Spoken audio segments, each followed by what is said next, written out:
Welcome to the midweek message. We're in Proverbs chapter 16, reading verses 21 through 25, and I'm reading from the New King James Version of the Bible. Scripture says in Proverbs chapter 16, verse 21, "The wise in heart will be called prudent. The sweetness of the lips increases learning. Understanding is a wellspring of life to him who has it, but the correction of fools is folly. The heart of the wise teaches his mouth and adds learning to his lips. Pleasant words are like a honeycomb, sweetness to the soul and health to the bones. There is a way that seems right to a man, but its end is the way of death." And those are some words from the wisest man who ever lived, although some things in his life were not done wisely or accomplished wisely at all. In Proverbs chapter 16, verse 21, "The wise in heart will be called prudent." A person that practices wisdom has a reputation and a name. You and I have a reputation and name as well. Wonder what it is that people think of when they think of us. If a person has a wise heart, wisdom in the innermost being, they will be known as such. They will be called prudent. And the sweetness of the lips increases learning.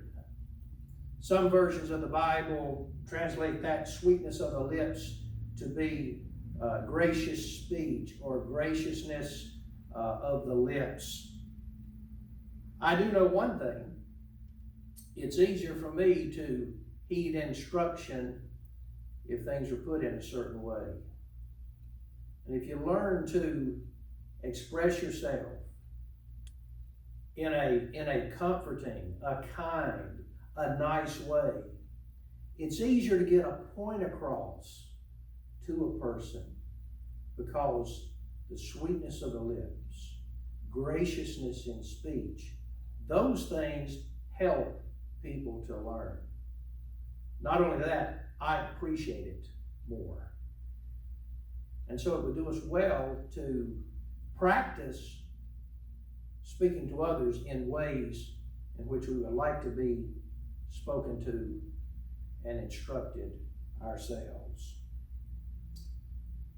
Verse 22 says, "Understanding is a wellspring of life to him who has it." Understanding how it is that we should comport ourselves. Being thoughtful in our approaches to the issues that we face in life. It's like a well springing up inside of us. But the correction of fools is folly. The person of understanding has life, but fools are bound for correction. People can go for quite a while in life and not suffer consequences of their doings. But eventually life kicks in. And understanding brings life to the person who possesses it. But fools gender correction for themselves.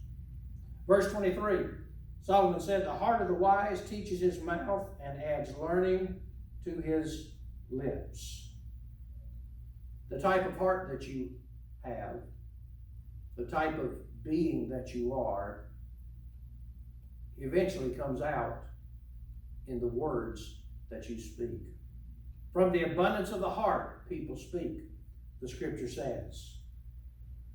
And so, the way we think about things, the understanding nature we have, or lack of understanding that we have, affects the way that we talk, the things that we say, the way that we put things. It's interesting to me that this is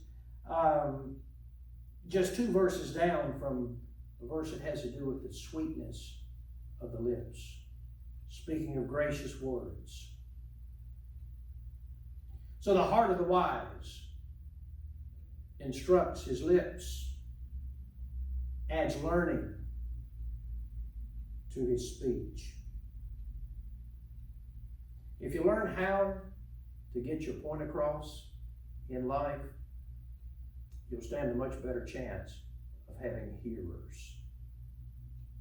I want to encourage you to make a mental note of the way that you put things to other people and what works and what doesn't. I've invited many, many people to church services throughout my ministry. Sometimes the offer is accepted and taken. Sometimes it is endured, and sometimes it is dismissed. Many times I've spoken with someone about coming to church services that was not particularly interested. And I sometimes close the conversation by saying something like, well, if you ever feel like you want to come to our church, you're invited. Everybody needs good friends.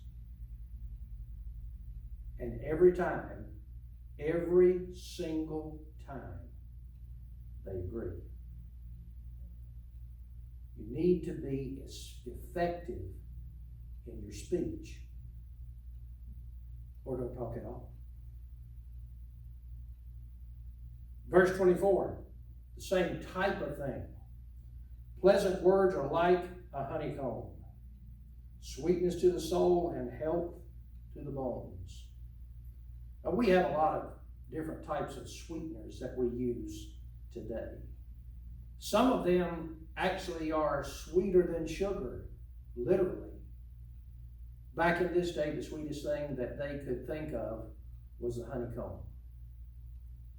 And so, when they thought of something delightful and something that was attractive and enticing, they thought of the honeycomb. Pleasant words are like a honeycomb. They're sweet to hear. They're health building. They're sweet to the soul. The last verse that we read was verse 25. And this verse is a repeat of one of the verses in chapter 14 that we have studied before. The scripture says, there is a way that seems right to a man, but its end is the way of death.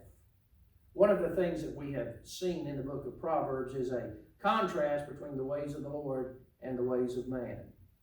We live in a humanistic society, a society that bases much of its teaching, learning, opinions, viewpoints, laws, recommendations on things that have a human-centered basis, not a theological basis, not from a heart that seeks after God, rather a heart that seeks after the desires of man.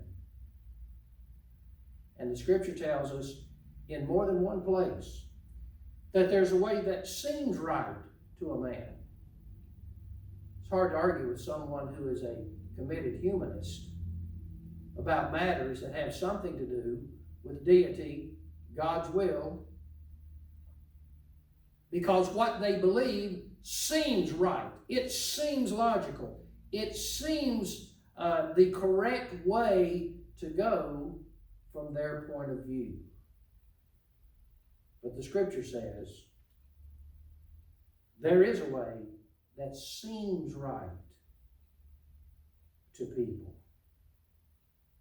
but its end is the way of death.